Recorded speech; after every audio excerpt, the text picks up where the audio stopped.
what's fascinating about this is these are the types of apocryphal stories that you see trainers sharing around all the time. But the same people are often not following their own advice. Yeah. And don't understand, like don't value things the same way that they get frustrated. Like basically they're devaluing other people the same way that they're frustrated that other people are devaluing them. Because it's so hard to get over this mentally. Yep. And I don't have a good solution why. I think it's just important to say, okay, well, like what's the real value I'm going to get from this? This is the online trainer show, trainer show, trainer show. This is the online trainer show. We shouldn't have a podcast. And the other thing that I want to do is I want to apologize to our listeners for last time, anybody who listened to the last episode. As you know, Alex was, subbing in as our production manager on the last episode, and he's here again. And I guess we didn't quite talk to him enough about like what you're supposed to do and not do as the production manager. And he spoke a little bit too much. He said too many. There were too many salient, well thought out, thoughtful, intelligent thoughts. Right. And that's a no-no here, Alex. That's a no-no here. That's a no for me, dog. And so we had a conversation afterwards, and things are going to be different this time. So don't worry, listener. Things are going to go back to normal. So how dare you add value, Alex? How dare you? Not only was it eloquent, it was eloquent. It was concise. It was on topic. Easily understood. It was on topic, but not on brand. I learned something. Right. I was more informed after he finished speaking, and I generally don't like that sort of thing. I felt uncomfortable. I feel like, Jonathan, Painful. once again, I should pull out the doll and show on the doll where the man informed me. Like, show me on the doll where the man informed you. Show us where the man informed you. Point to my head. It was a traumatic experience. If I may quote the late Chadwick Boseman as Black Panther, we don't do that here. So you keep that type of intellect away from us, Alex. I didn't enjoy it. And we're Canada heavy now. Like once Alex, like we had a good balance of North and South when Amber was here, but Alex now we're isn't Canada. Canadian. Well, I mean, but he's in the corner. He looks like a lumberjack, but he does. He not does too. Canadian. That beard. But Alex, aren't you the Pacific Northwesterner? Is that not correct? Oh, he's not allowed to talk. Doesn't he live in the Pacific North? I forgot. He's so scared to He's talk. afraid to talk. Don't let me get you in trouble, Like- buddy. Yeah, you listen to what Dad said. Don't let me get you in trouble. Every time Uncle Ren shows up, he gets the kids. It's kind of like when you went to like a sleepover when you were young, and there was that one kid who was like forced to be there by his parents, but like the kids were friends with him, but they were like, "Just go, you'll like Kim and Susie." I swear, and Kim and Susie are like best friends, and then like Jennifer shows up. It's Right. No, nobody wants to hear from Jennifer. We've spent over 100 hours talking to each other like idiots here. You can't just join that. Like, this is why we're not introducing guests. Like, you can't just like have another guest come This is in. true. It's We're 100 sleepovers deep. But Jonathan, as we talk about Alex uncomfortably in his presence, isn't he like Pacific Northwest of the United States? Yeah, it's Portland. This year, yeah, okay, all right. So he goes out his back door. He's like a couple of steps from Canada. It's Canada enough. It's enough. It's close enough for me. He's just too far north and west for my taste. Amber's south and east, and it balances out the show. But that automated like I'm thinking now, like, should I ever take time off for any reason? Like, how can I top that? How can I one up? You can't. And I feel like I can't, but I feel like that's the challenge, right? I feel like if I could, it would be legendary. Like, I go down in the, what is it called? The annals? I don't want to say the other word. Be careful. Careful. Enunciate. Yeah. Enunciate. Pronunciation matters here. be specific about what I'm saying because I don't like want a to go down really the other deep way. down Yeah, into the the mud of history. Annals of history. You know what? You know what's fun? I'm not even going to say that. I'm going to move on from the topic. Walk away. I'm just going to back like, away from you this remember conversation. You remember the conversation about Carolina, like funny sexual words in Spanish that sounded like regular words in English? Do you remember that conversation on the podcast a while back? No, remind me. Oh gosh, what did we say? Oh, Do you- gosh. Oh, it was just. It was it was about how, like, obviously some words in some languages Oh, are I do like remember profanity or like sexual words in other languages, and and like there's a baseball player, for example, whose last name is Fukudome, and it's spelled Fukudome. That's amazing. And he's That's not. the best spelling. It's amazing, right? And he's not a particularly good baseball player, but like his jerseys sell way more than anybody else.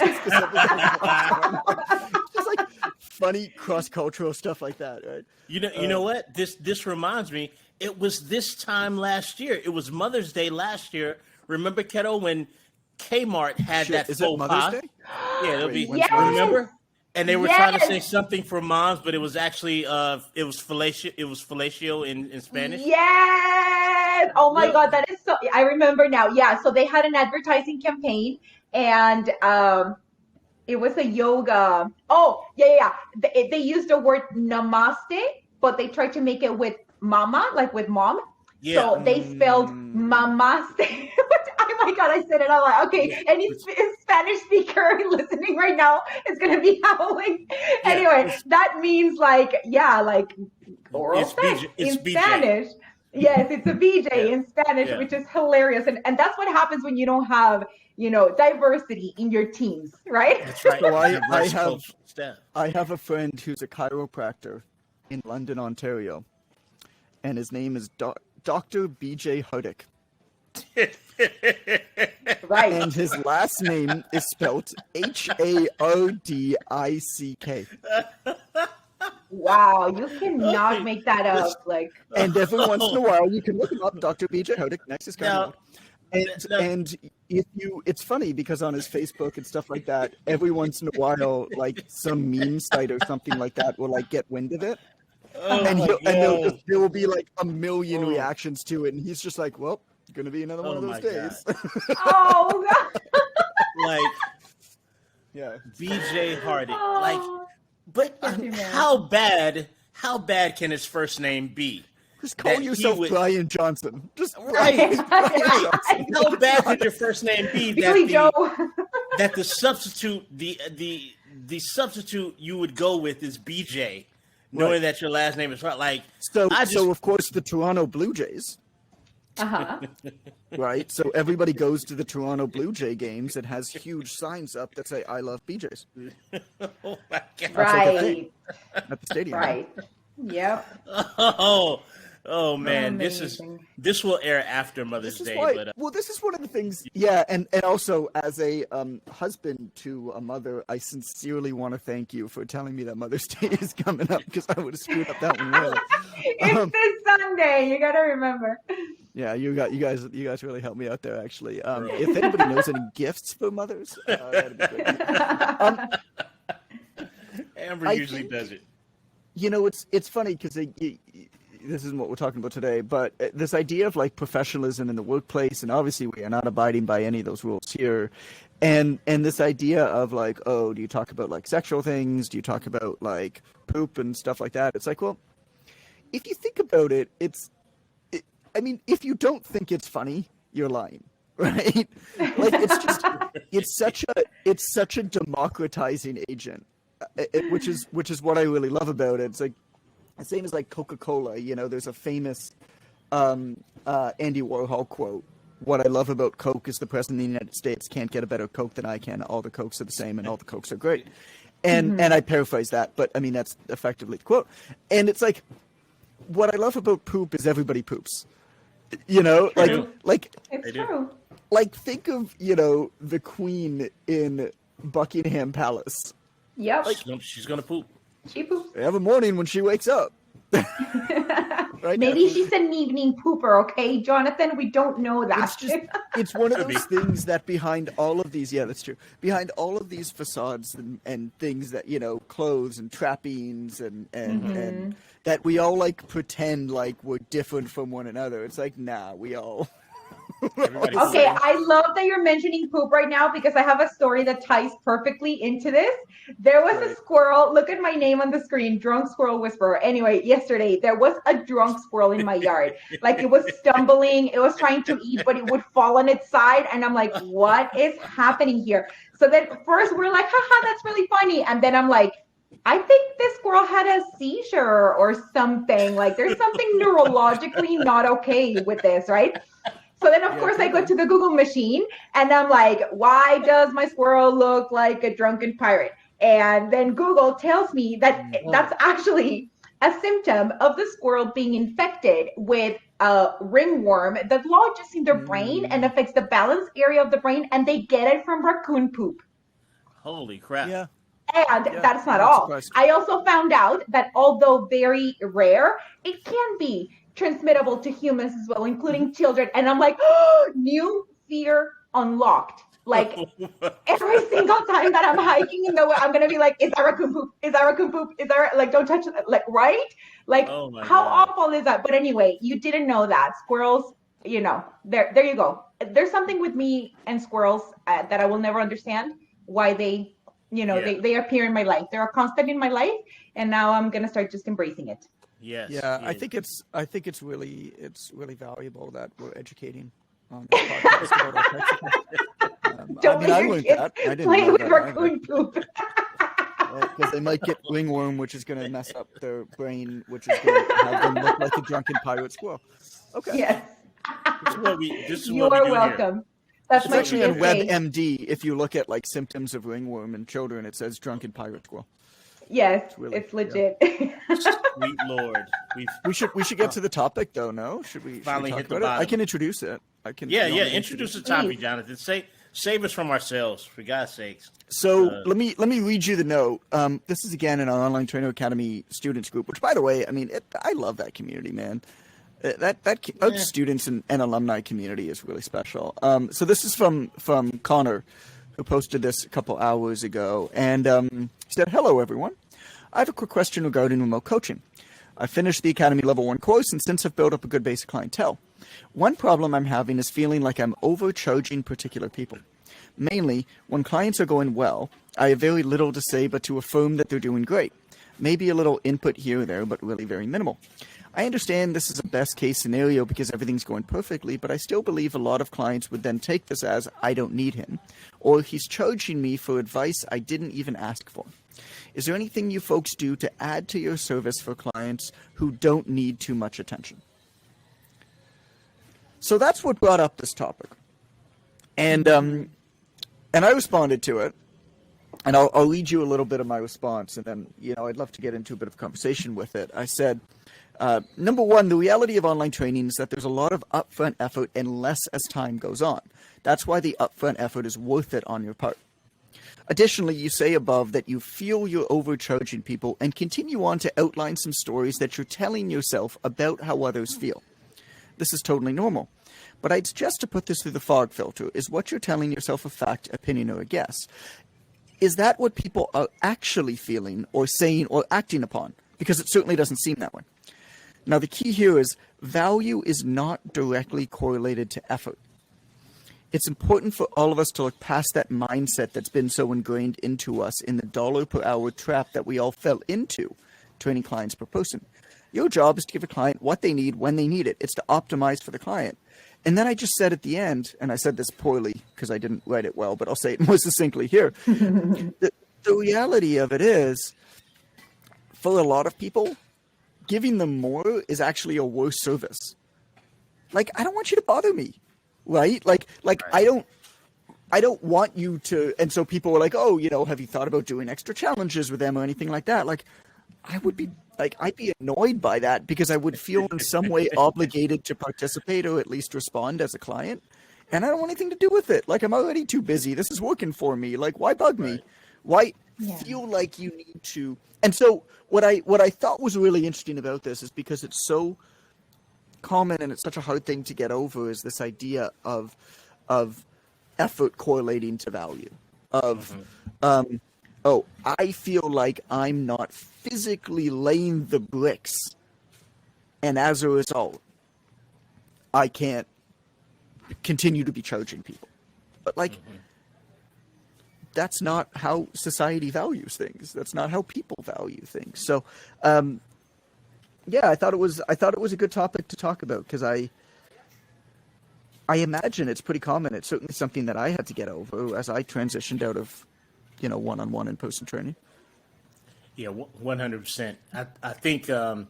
I think because of the pervasive nature of social media, we just we glorify difficult, generally speaking, right? I'm doing 75 hard. Look how hard it is. Look how hard I'm sweating. Look how restrictive I'm being. I think it's so funny because I looked at Alice the first time that I saw somebody doing it. I looked at Alice and I was like, "This is literally what we do in our life. Like, what are they like? Like, drink water, exercise." Read it's 10 harder, pages of a book John, is basically 75 hard. I'm like, what are you talking about? Because you say hard and that makes it harder. Plus, it's on social media. So, hello. So it must be legit. Yeah, it's like Jonathan doesn't understand how the world works, and I'm growing weary of his naivete.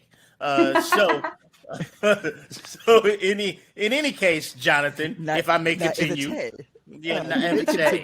My naivete friend. Yeah, get that naivete out of my face. I think that's who you call naive? Naivete. Girl, who was you at the club with? I was at the club with Rhonda and Sharonda. Oh, and Naivete was there. I love it. Y'all see the hat? Y'all see the hat he was wearing?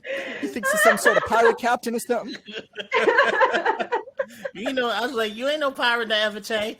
What was I talking about? I'm off the rails again, Jonathan, and you invited it. You're complicit in this. Stop laughing, Kero. It's not that funny. So, what I was going to say was, in the 80s, in the early times that we call the 80s, I lived through the 80s. I'm a 70s baby. You guys know my innate, 80s references. There's a company called Maytag. Maytag makes washers and dryers. And in the 80s, there was a running commercial, a campaign of the Maytag man.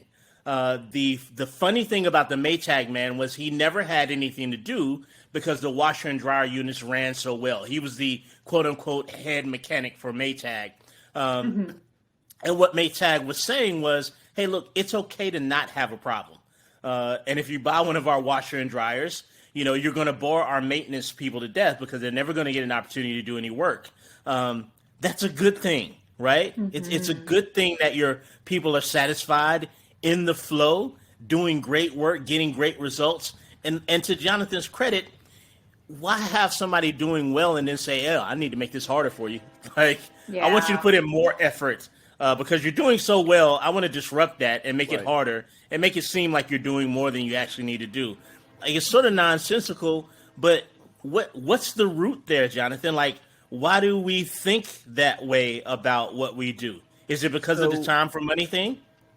I think so. I mean, it's hard to... I have a couple good apocryphal stories that go in that I think will illuminate this. It is part of the time for money thing that I think we were all brought up with in the beginning of our careers, working with clients in gym, but also like as a kid. I mean, my parents were hardworking professional people. Like, it was very much $1 per hour type thing. You put away 30% of your paycheck and you buy orange juice on sale and all that kind of stuff. That was, I mean, that was how I think a lot of us were brought up, particularly, at least people who I grew up with where, I mean, my parents were second generation immigrants. So their parents came over basically escaping Eastern Europe, escaping the Holocaust, worked, manual labor type jobs so my parents could become professionals. And now I'm the third generation and I have it really easy because basically everybody else sacrificed in front of me. And And so we're kind of like, a lot of people are kind of coming out of that as, you know, we're the third generation after the Second World War. And so I think that comes into it. There's two stories that I can tell that I think will really illuminate this. The first one is, and these are both apocryphal, like I have no idea if they're true or not, but there was a locksmith who was like a master locksmith, like no issue at all. And he would, he actually learned he could like fix any lock. Like somebody would call him and say, you know, I need to get it into my house or whatever it is. He could do it in like a second, right? He could just go up. He'd know exactly how to do it. He's like, doors open. And he learned that he had to look like he was struggling for about 30 minutes or else people wouldn't pay him. Right. Yeah. So he would actually pretend like he was struggling and grunt and sweat, and he would take off doorknobs and hinges and stuff like that he didn't have to take off. Right. Because when he did it the other way, i.e. like a master, people are like, well, I'm not going to pay you, like, you know, a couple $100, whatever, like, what did you do? You didn't do anything. You know, the other story is one that we hear all of the time, which is has to do with like a water heater. Like, oh, somebody brings in, you know, somebody to fix their water heater, goes downstairs, says how much it's going to cost to, you know, taps the water heater 3 times, and makes one adjustment, takes 20 seconds. The person says how much it's going to cost. They say $500. They say, what are you talking about? $500? You can't charge me $500. You only spent 20 seconds. Send me an itemized bill. So he sends him an itemized bill, and he says, tapping the water heater, $2. Knowing where to tap the water heater, $498. Yep. And what's fascinating about this is these are the types of apocryphal stories that you see trainers sharing around all the time. But the same people are often not following their own advice. Yeah. And don't understand, like don't value things the same way that they get frustrated. Like basically they're devaluing other people the same way that they're frustrated that other people are devaluing them. Because it's so hard to get over this mentally. Yep. And I don't have a good solution why. I think it's just important to say, okay, well, like what's the real value I'm going to get from this? What's the real value my clients are getting from this? Like, do you actually know that they're going to message you one day and say, hey, you know, I don't think that you're working hard enough over there in a different city. I kind of want to see you sweat. Can you just like turn around your camera and like take a video of like you sweating, you know, putting together my program or whatever? You have no idea, but these are the stories we tell ourselves, and with much less immediate feedback like what we get in person, these stories fester and spin out of control a lot of the time. That's why I like this topic.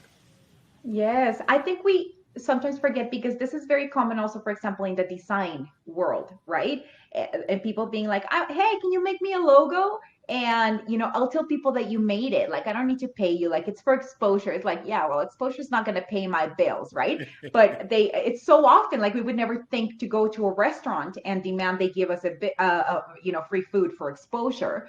But yet we do it in other service areas. And so same here. It's like, when I think a good practice would be for each trainer to sit down with themselves and think back, how many hours did it take you to get certified?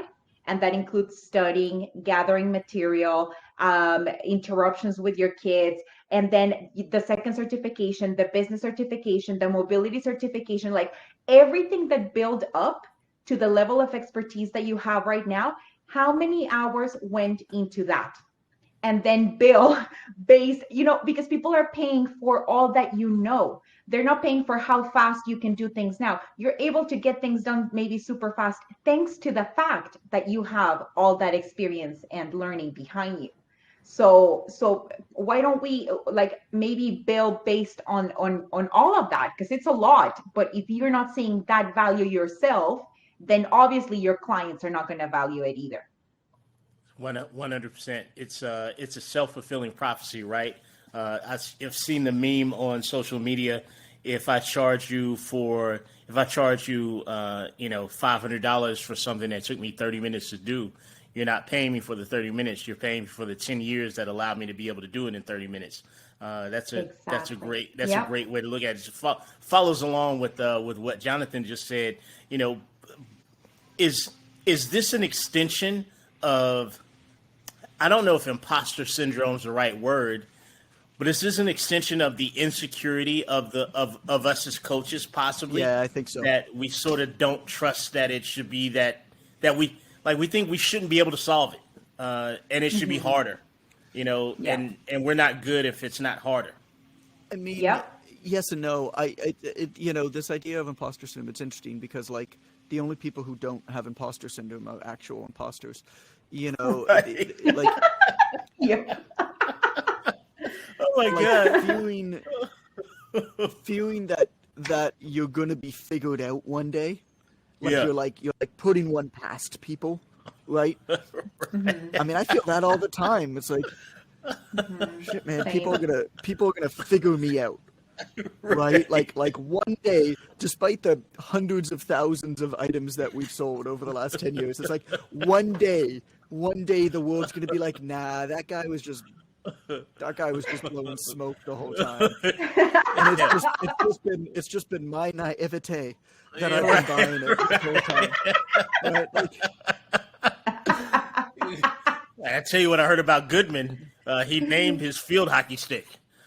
He's an imposter. And then the jig will be up, Jonathan. Why they used to say that in like 1940 cinema? Jig is up, Jonathan. They're on to us. Never catch me, coppers. Like, I don't know why they talked like that in the 40s.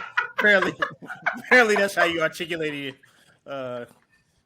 PTDC, they found me out, Clarence. Now they're on to me. What are we gonna do from here, Ronald? I don't know, Clarence. But we gotta do something. The jig is up. Like, I don't know why they talk like that. Find a new internet. Find a new watering hole. A new watering hole. That's bar for anyone that wasn't born in 1928. A new watering hole is a new bar. Please continue with your nonsense, Jonathan. You were almost making a point. I'm sorry. I was almost making a point. I was close. I think there's something to be said for it, for sure. I mean, look, if you, I think as you become more of an expert and as you have more success with what you're doing too, you gain more confidence to do the thing, right? And understand that, like, you're providing real value. I mean, as my career has progressed, I can tell you without a shadow of a doubt that I work less and make more for the amount of time that I work every year. Right. And it's because the type of work that I do changes, but the type of work that I do changes because, and this is how you scale yourself. I mean, it has nothing to do with like tech and automation. It's understanding where you can put the I wouldn't even say the least, but the most important amount of inputs and get the largest amount of outputs, right? How can you kind of turn that lever? And, you know, maybe this is having people work for you. Maybe it's not. Maybe it's just like you really figured out a way to provide value. Like James Clear wrote one damn book and sold 5 million copies. Like, you think the 4,999,999th person who bought the book was like, yo, it really doesn't seem like he's working very hard on this book anymore. Right. He clearly provided such extreme value with the work that he did do that it continues to pay off. And I hate him for it. Right. This is true on all accounts. There's nothing but honesty being shared here. It's okay for it to work. It's just like sort of the overarching theme of this conversation. Like, that's all legit, right. Like the best. I feel like, Alex, write that down. That idea of that line is perfect. It's okay for it to work. Right. Yeah. Right. Because we just think it's not. We just think it's not okay. You know, I can tell you, and Alex had, you know, I shared this experience with Alex. Not that I want him to talk about it or anything, obviously. but I almost spit my coffee right into the computer. but I share. I just want to be clear because sometimes you mention it. You ever had a person around, you mention their name, they automatically start talking. Like I don't. That's not what I'm inviting here. They think you're Alex talking is so, with them. Like, scared. He's so scared to move or to talk right now. Like, he has no idea. He has that look at him where he's like, I don't know what to do with my face. Like I can't. Because he just knows that no matter what he does, we're just gonna give him shit. Like, and I hear he almost didn't. He almost didn't show up today, from what I read on the Slack channel. Like he was really contemplating not even coming today. But what I want to say is, we've been very transparent about the beta nature of the OTC, right? There's every iteration has been wildly improved, and I remember going from cohort 1, where quite frankly everything was on fire, and then I remember like a month into cohort 2, and nothing had really happened, and we were just all sort of holding our breath, like we weren't quite ready to believe that it was okay. So until probably we got to cohort 3, and we're like, oh, that's cool. Like, I don't know that we were okay with it working after that first cohort. And the first cohort wasn't terrible by any stretch of the imagination, but just a lot of things we had not foreseen happening. Part of that some a good amount of trainers had a very wildly different concept of what good programming was. We didn't realize we would run into that. Quite frankly, we were blindsided by that. We didn't realize that. But it is okay for it to work. We found that out eventually. I think a lot of this does play into how you feel about your ability to help people. And you're right. The people that are the imposters never. Diarrhea T-Tox Susan doesn't care whether she's a good coach. Like, she has no imposter syndrome at all. Like, she's buying all the ad spots. She's talking to everybody. She's telling all her friends, hey, DM me. Diarrhea T-Tox Susan. Yeah, she sells the diarrhea tea. MLM, I didn't speak to Susan. I spoke to Tina. Yeah. I spoke to Tina. You got Tina? T-Tox Tina. Yeah. But they don't care that Tina took the train to Toronto. Oh my god! It was truly terrific. But she doesn't care that you've pooped out 20 pounds overnight. She just trusts that it works. As a certified professional who's been very who's been through very great levels of schooling. If you've been in the academy, you've got great information. Like, what you're doing, and it's okay. It's okay for it to work. It's okay for it to work. It would be kind of like the equivalent for our industry would be like, knowing that your client probably needs to move a little bit more and eat a little bit less, $2. Right. But knowing how to get your client to actually move a little bit more and eat a little bit less, $400. Like, why not? Trick. Like, that's the real trick. That's the real magic, right? That's where your experience and your knowledge comes into play. And that's what distinguishes you from the people who don't put any of that. That's 100%. By the way, don't just train clients online. Become a certified online trainer. Join us at onlinetrainer.com/OTA. We'd love to have you in the academy, as we call it. It's the only academy I can think of better than this one is Starfleet Academy. For the Star Trek fans. Other than that, we're clearly the second best academy in the universe, the Online Trainer Academy. So, so join us there. Set your. You know what I like when. First of all, it's Star Wars Day, the day that we're recording this. So Star Trek is not a good reference. But I like when. Yeah, it's May the 4th. May the 4th be with you. But as we're recording this, not as you're hearing it, you're not in the time warp. If you're like, what day is it? It's not May 4th as you're listening to this. It was May 4th when we recorded it. But I love when Star Trek, what do they call it? Trekkies. When they use Star Trek terminology. It's pronounced Thweckies. Whatever. And they think it's really cool. So, they'll come join the Online Training Academy. Set your phasers to stun. We're gonna move at warp speed. Like, that's so funny to me when they do that. Like, they try to involve all the language with Star Trek language. But it is May the 4th, and it is Star Wars Day. I saw Star Wars. What are we going to say then? Do or do not? There is no try for the online. Yeah, right. Yeah, do. That's a good line. What was that? He said, "I'll try. Try not. Do or do not. There is no try." That's a good line. One of my other favorite lines is, just these aren't the whatever you're looking for. This isn't the podcast you're looking for. Just a Jedi mind trick. And I can't think of anything else because I'm just not. I don't have a hat on today, so I'm pushing it. You're I'm missing surprised your hat and your do-rag. Yeah, I think we got as much out of me today as we're going to without a hat. So what are we saying? Yeah. Alex, press the button. Press the button, Alex. Yeah, it's about time. Put this show notes. We gotta do show notes. Show notes. Don't press the button, Alex. Alex, stop. Get your finger off the button. Don't press the button, man. Alex, show me your hands. Show me your hands, Alex. Hands up, Alex. You ever see the movie? Hold your hands up there until we're done. See the movie with the movie with Martin Lawrence and Dave Chappelle? It's an older movie. It's called Blue Streak. And in the movie, Martin Lawrence was a jewel thief. He goes to jail, but before he goes to jail, he hides the diamond that he's stolen. Little did he know, he hid it in a construction site, and that turned out to be the new police headquarters. So when he gets out of jail, the diamond somewhere in like the air conditioning duct. In any case, Dave Chappelle was one of his accomplices, and since Martin is pretending to be a police officer, he actually ends up having to arrest Dave Chappelle. He gets a call, and his friend is there, and they're in a little bodega, like a little store, and he's like, "Freeze!" He's like, "Okay, man." He's like, "Put your hands up." He's like, "All right." He's like, "Put your hands down." He's like, "Put your hands on the oodles and noodles." And Dave Chappelle's like, "Chicken or beef?"